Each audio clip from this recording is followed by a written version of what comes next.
둘, 셋. 안녕하세요. 임팩입니다. 안녕하십니까. 임팩 제8대 회장 손정우입니다. 저희 임팩은 창의심화 연구회가 생긴 지 이후로 계속 발표 본선에 꾸준하게 오르고 있는데요. 그 비결이 혹시 궁금하지 않으십니까? 별로 안 궁금한 것 같은데요. 네. 1년 동안 꾸준하고 다양한 활동이 저는 그 이유라고 생각을 합니다. 그럼 여기서 문제 하나 내도록 하겠습니다. 2024년 임팩의 활동 주제는 과연 무엇이었을까요? 너무 많이 맞췄는데? 네, 우주전쟁이었습니다. 우주전쟁 하면 혹시 막 광선검 들고 싸우고 스타워즈 같은 영화가 생각나실 것 같은데요. 하지만 저희는 이 우주를 정복하는 나라가 미래의 패권국이 될 것이라는 전제를 바탕으로 우주개발 산업으로 인해 새롭게 형성될 국제 질서에 대해서 탐구해 보았습니다. 먼저 미래에 형성될 국제 질서를 추론하기 전에 기존의 국제 관계 및 질서는 어떻게 형성된 것인지 정치, 경제, 자원, 안보적인 측면에서 간략하게 설명드리고 본격적인 발표하도록 하겠습니다. 냉전 이후 세계는 점차 다각화되어 경쟁과 협력의 틀이 형성되었습니다.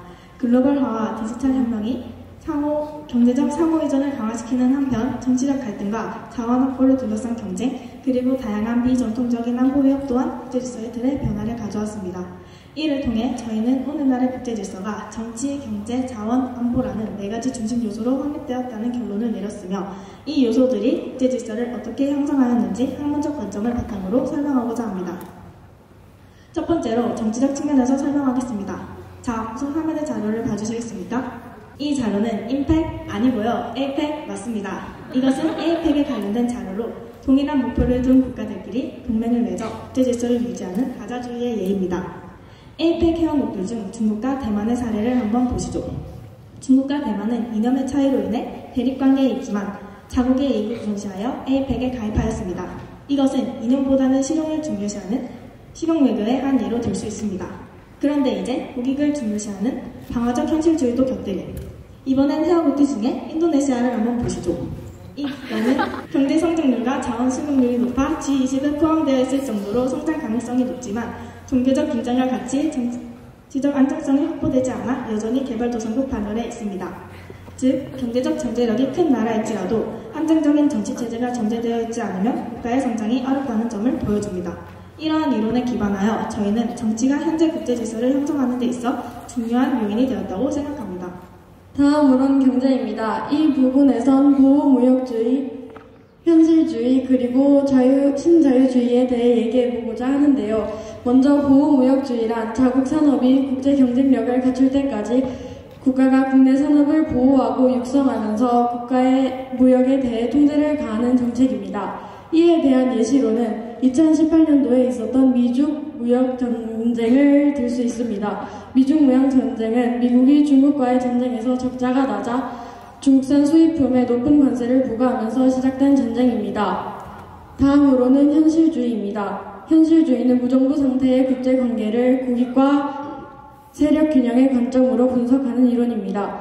여기서 한 가지 알 수 있는 점이 있는데요. 바로 보호무역주의와 현실주의의 성격이 비슷하다는 점입니다. 보호무역주의와 현실주의 둘 다 국익을 1순위로 둔다는 점에서 성격이 비슷하다고 할 수 있습니다. 마지막으로는 신자유주의입니다. 신자유주의는 국제체제에서 가장 중요한 행위자는 국가이지만 다른 행위자도 존재하며 무정부 상태에서도 국제기구와 국제법을 준수하며 전쟁을 예방할 수 있다고 보는 이론입니다.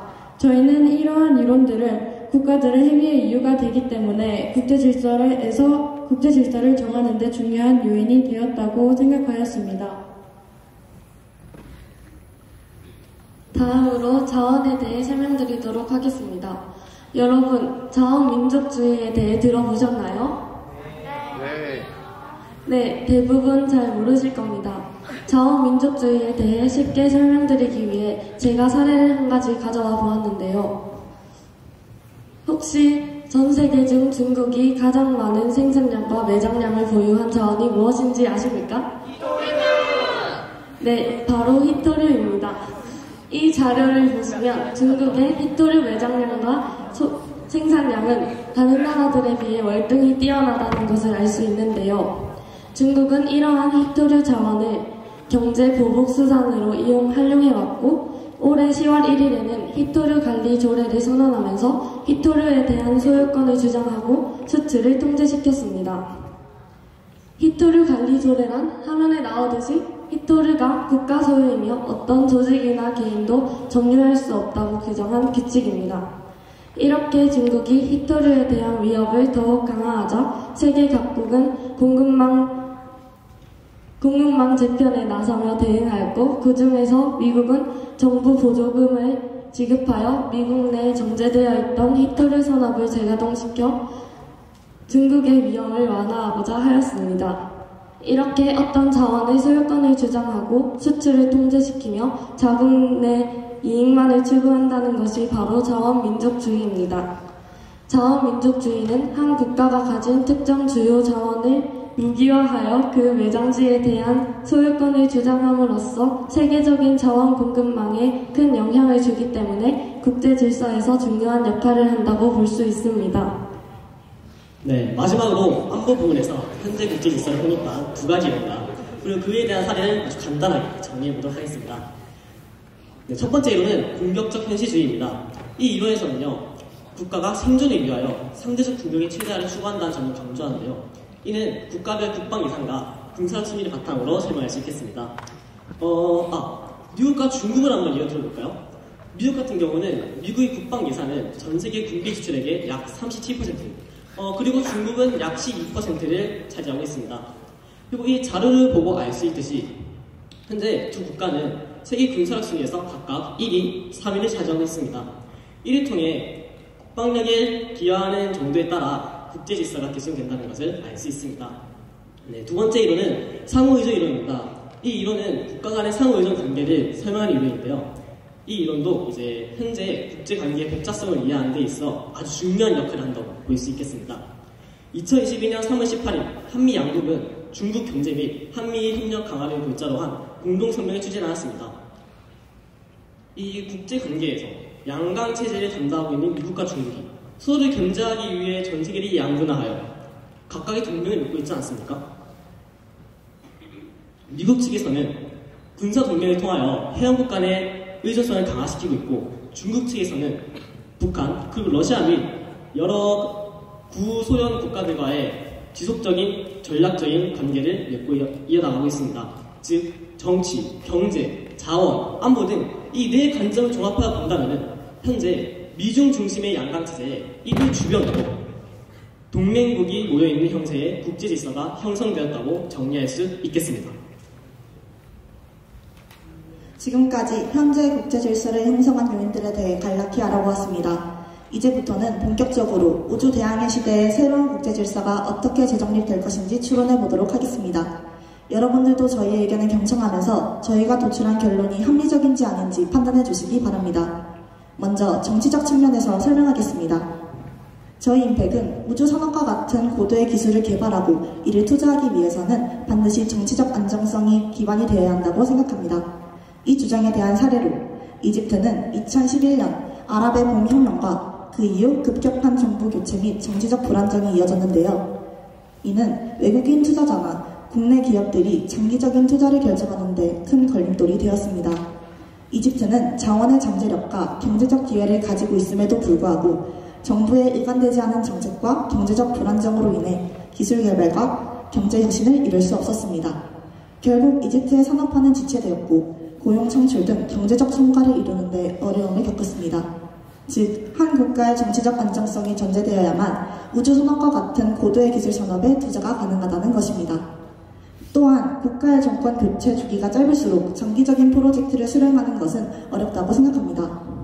대한민국처럼 대통령의 연임이 제도적으로 불가능한 나라의 경우 짧은 임기 내에 정책의 성과를 내려고 할 가능성이 높습니다. 이에 대표적인 예시가 바로 4대강 사업인데요. 수해를 예방하고 하천의 생태계를 복원하기 위한 한반도 대운하 건설이라는 아이디어는 훌륭했지만 사업의 계획과 실행 과정에서 충분히 시간을 두고 세밀하게 검토하지 못해 여러 환경적인 문제를 이야기할 수밖에 없었습니다. 반면에 미국의 경우 대통령의 연임이 가능한 나라죠. 미국의 전 오바마 대통령은 2009년부터 2017년까지 2008년에 있었던 글로벌 금융위기 이후 미국의 경제를 빠르게 회복하기 위해 2009년 2조 달러 규모의 경제회복 법안을 통과시켰는데요. 정책 시행 이후 미국의 실업률은 서서히 감소했으며 2016년까지 약 2,400만 개의 일자리가 창출되어 금융위기 직후의 경제 침체에서 빠르게 벗어날 수 있었습니다. 자, 여러분 어떤가요? 한 국가의 정치 체제가 그 국가의 투자 산업에도 큰 영향을 미친다는 사실을 이해하시겠습니까? 네. 따라서 저희 임팩은 세계 여러 나라 중 정치적 안정성이 확보되어 있거나 혹은 민주주의에 가까워지고자 지속적인 노력을 하고 있는 나라가 우주대항해 시대 국제 질서에서 우위를 차지하는 국가가 될 것이라는 결론을 도출할 수 있었습니다. 네, 다음으로 경제적 측면에서 설명드리겠습니다. 지금 발표를 들으면서 좀 지루하실 분들을 위해서 제가 문제 하나를 준비했는데 한번 맞춰주시겠어요? 맞추신 분들에게는 저희 임팩에서 담요를 선물로 드리겠습니다.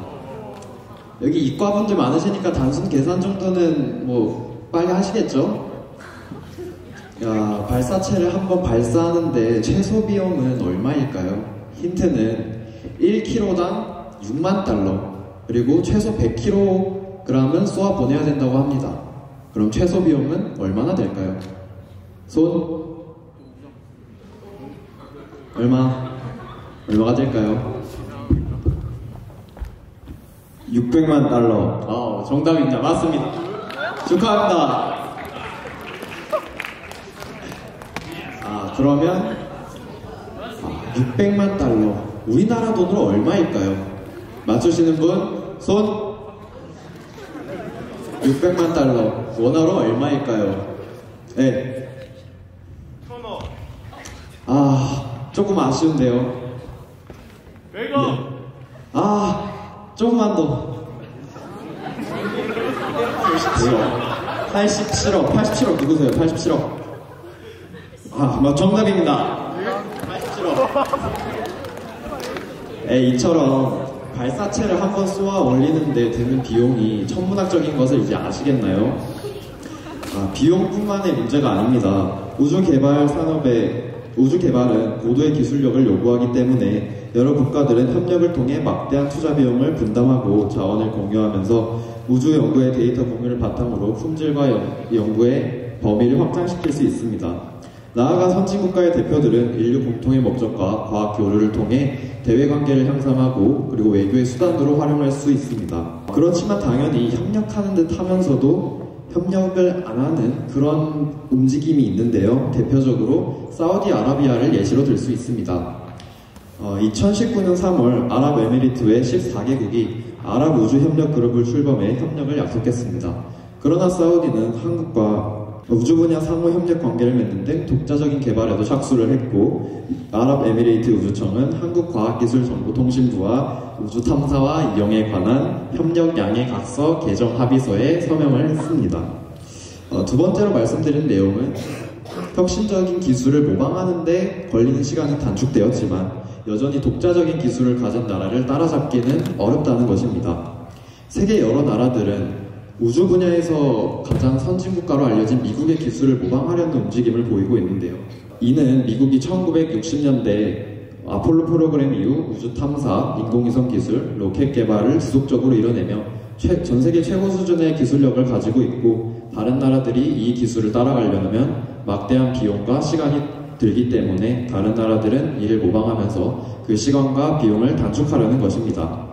예를 들어서 중국은 1950년대 처음으로 우주 개발을 시작했는데요. 1970년에 처음으로 위성 발사를 성공하고 그리고 지금은 혼자서 우주 정거장을 쏘아 올릴 만큼 대단한 기술력을 갖춘 나라가 되었습니다. 그러나 이렇게 급속도로 성장한 중국의 우주 개발은 혁신적인 기술을 개발하기보다는 미국의 기술을 따라가기에 급급하다고 볼 수 있습니다. 세 번째로 말씀드릴 내용은 민간 기업이 국가에 버금갈 만큼의 경제적 영향력을 행사하는 주체로 떠오르고 있다는 것입니다. 화성 갈 거니까 라는 말 들어보셨나요? 네. 누가 하신지도 혹시 아시나요? 일론 머스크. 네, 맞습니다. 일론 머스크가 했는데요. 네, 우주 개발이 더욱 활성화된 우주 대항해 시대에서는 새롭게 등장하는 행위자로 고도의 우주 기술력과 자본을 가진 기업, 대표적으로 스페이스X가 있는데요. 스페이스X는 지구 적에도 통신망 서비스인 스타링크를 이용해서 러우 전쟁에 개입하고 다른 나라의 국가들은 스페이스X의 발사체를 이용해서 자국의 위성을 우주 궤도에 올리기도 합니다. 이처럼 우주 대항해 시대에서는 민간 기업이 기술력과 자본을 가지고 국가에 대항할 새로운 주체로 떠오르고 있습니다. 다음으로는 자원의 측면에서 설명드리도록 하겠습니다. 우선 자원의 개념이 기존에 비해 점차 확대되고 있다는 점입니다. 일반적으로 자원이라 하면 석유, 석탄, 천연가스 등과 같이 매장되어 있는 자원이 가장 먼저 떠오를 텐데요. 기술 발전과 과학적 진보에 따른 사회 변화로 인해 자원의 정의도 인적자원, 기술자원, 심지어는 사회 제도까지도 자원의 개념에 포함시키고 있는 것이 현재의 추세입니다. 전 세계적으로 우주 경제의 규모가 점점 커지고 있는 만큼 우주 산업과 관련된 인적 자원이나 로켓 발사체 기술 등과 같은 기술 분야에서도 자원의 정의가 점차 명확해질 것으로 예상됩니다. 나아가 이렇게 자원의 개념이 확대된 만큼 자원의 획득에 대한 경쟁도 이전보다 더욱 심화될 수밖에 없겠죠? 네, 제가 두 번째로 설명드리고자 하는 개념은 바로 자원의 무기화입니다. 이에 대한 사례로 중국의 히토류를 설명해 보겠습니다. 중국은 세계에서 가장 많은 히토류를 보유하고 있는 국가로 전 세계 히토류 매장량의 약 3분의 1가량이 4,400만 톤이 매장되어 있다고 합니다. 그리고 중국의 히토류 생산량은 약 14만 톤으로 전 세계 히토류 공급량의 약 70%를 차지하고 있기도 합니다. 이러한 중국이 지난 올해 10월 1일부터 자국 내 모든 히토류 금속에 대한 소유권을 국유화하여 어떠한 단체나 개인도 히토류 자원을 잠식하거나 파괴할 수 없다고 경제 보복의 수단으로서 발표하였습니다. 2021년도 히토류 금속 국가별 수입 의존도 현황에 따르면 91.2%가 중국으로 중국에 대한 국가들의 의존도가 굉장히 높다는 것을 알 수 있습니다. 그리고 히토류는 독특한 화학적, 물리적 특성을 갖고 있다는 이유로 고기능성 재료에 많이 사용되고 있어 이러한 중국의 히토류 국유화는 전 세계에 굉장히 큰 위협으로 다가오고 있습니다. 이러한 자원의 무기화에 대한 사례는 중국뿐만이 아닙니다. 볼리비아, 아르헨티나, 칠레를 중심으로 한 리튬 트라이앵글 지역은 2020년도 기준 전 세계 리튬 총 매장량의 58%가 매장되어 있다고 하는데요.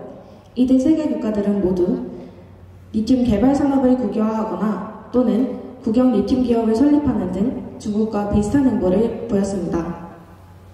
이렇게 현대 사회에서 자원의 개념이 확대되고 있고 또 그만 확대된 만큼 특정한 자원을 독점적으로 또는 일정 이상의 비율을 소유하고 있는 국가가 우주 대항해 시대에서도 자원에 대한 지배권을 행사하거나 자원을 무기화하는 등의 정책을 펼칠 것으로 예상됩니다.